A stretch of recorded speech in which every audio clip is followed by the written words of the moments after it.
Welcome. Today we're diving into the fascinating world of ancient Athens to explore how their democracy actually worked. The Athenian system is often considered the birthplace of democracy, but it was quite different from what we know today. Let's start by understanding the historical context. Athens, around the 5th century BCE, was a powerful city-state in Greece.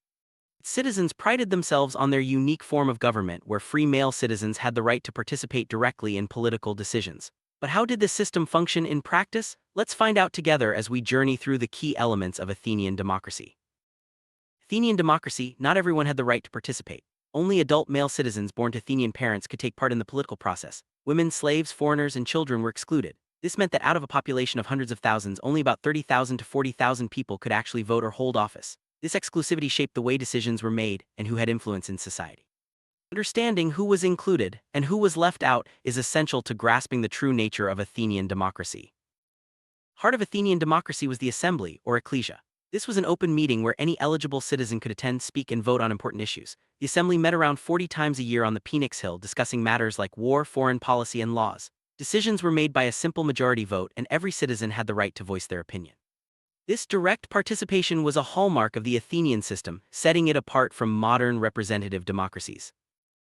To manage daily affairs, Athens relied on the Council of 500, known as the Boule. This council was made up of 500 citizens, chosen by lot from the 10 tribes of Athens. Their main job was to prepare the agenda for the assembly and oversee the execution of its decisions. The Boule also supervised government officials and managed finances.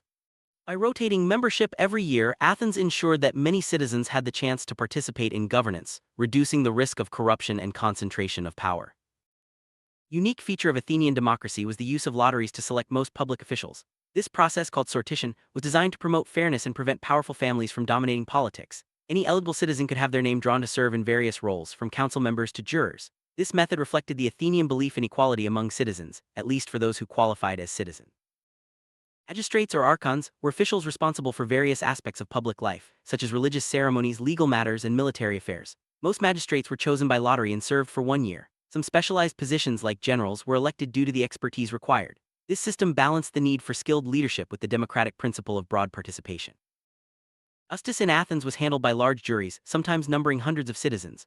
Jurors were chosen by lottery and served for a single day. The courts dealt with everything from property disputes to serious crimes. There were no professional judges or lawyers. Citizens presented their own cases. This system aimed to ensure that justice was in the hands of ordinary people, reflecting the democratic spirit of Athens.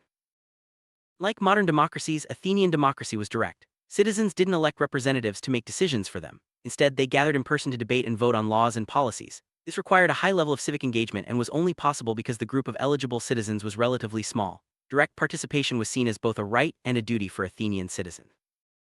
Public speaking was a crucial skill in Athens. Orators or skilled speakers often influenced debates in the assembly. While every citizen had the right to speak, those who could argue persuasively held significant sway over decisions. Famous orators like Pericles shaped Athenian policy and inspired their fellow citizens. The power of speech was a defining feature of Athenian political life.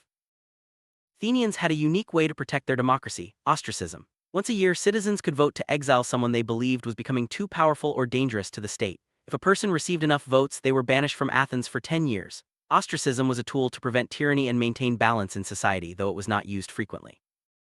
Being a citizen in Athens wasn't just about rights, it came with responsibilities. Citizens were expected to participate in the assembly, serve on juries, and even take up arms in defense of the city. Civic duty was deeply ingrained in Athenian culture, and those who neglected their responsibilities could face social disapproval or legal penalties. This sense of shared obligation helped sustain the democratic system.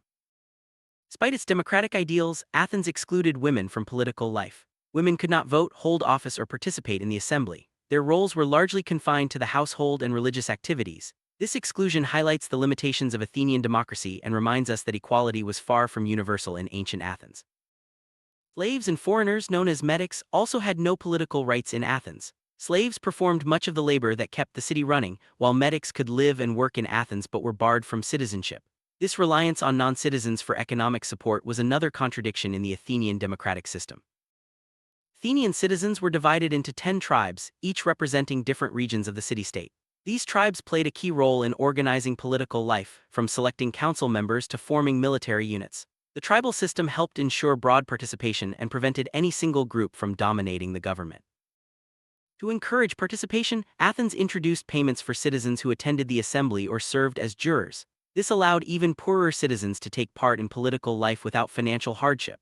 The policy reflected the democratic ideal that all citizens, regardless of wealth, should have a voice in government. Religion was deeply intertwined with Athenian democracy. Many public offices and ceremonies had religious significance, and major decisions were often made after consulting the gods through oracles or rituals. This connection between politics and religion helped legitimize the democratic process and unite the community. Military service was both a duty and a privilege for Athenian citizens. The city's defense relied on citizen soldiers, organized by tribe. Generals, unlike most officials, were elected for their skills. This blend of democracy and meritocracy ensured that Athens could defend itself while maintaining its political ideals.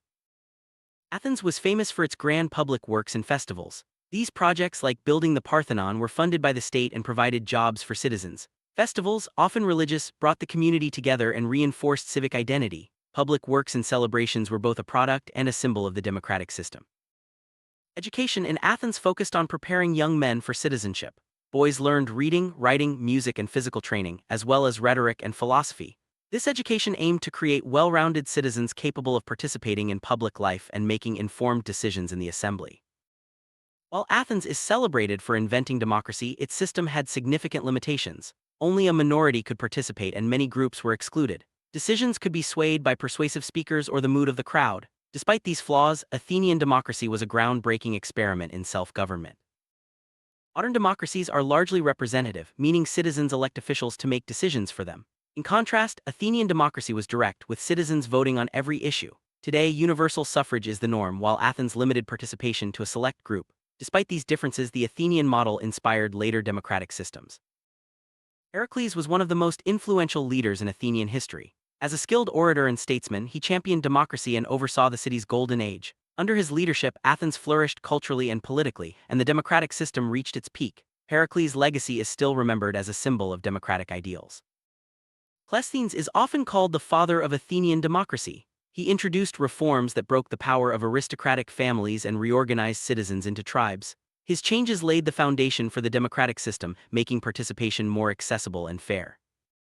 Solon was an earlier reformer whose laws paved the way for democracy. He abolished debt slavery, restructured the legal system, and gave more citizens a voice in government. Solon's reforms addressed social tensions and set Athens on the path toward greater equality and participation.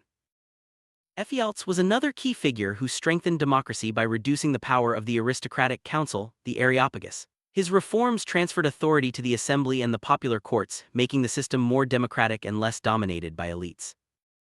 Athenian democracy faced many challenges, including wars and internal conflicts. Eventually, the system was weakened by the Peloponnesian War and later replaced by oligarchies and foreign rule. Despite its end, the legacy of Athenian democracy continued to inspire future generations. Ideas developed in Athens, citizen participation, equality before the law, and public debate became the foundation for later democratic systems. Philosophers like Socrates, Plato, and Aristotle analyzed and critiqued the system, influencing political thought for centuries. The Athenian experiment remains a powerful symbol of the quest for self-government. Athenian democracy teaches us that self-government requires active participation, vigilance against tyranny, and a commitment to equality. While their system was far from perfect, the Athenians' willingness to experiment and adapt offers valuable lessons for modern societies striving to improve their own democracies. Today, the story of Athenian democracy is celebrated in books, films, and museums around the world. Its symbols, like the Assembly and the Parthenon, continue to inspire artists and thinkers. The legacy of Athens reminds us of the enduring appeal of democracy and the ongoing struggle to achieve it. Conclusion: Athenian democracy was a bold and innovative system that laid the groundwork for modern political thought.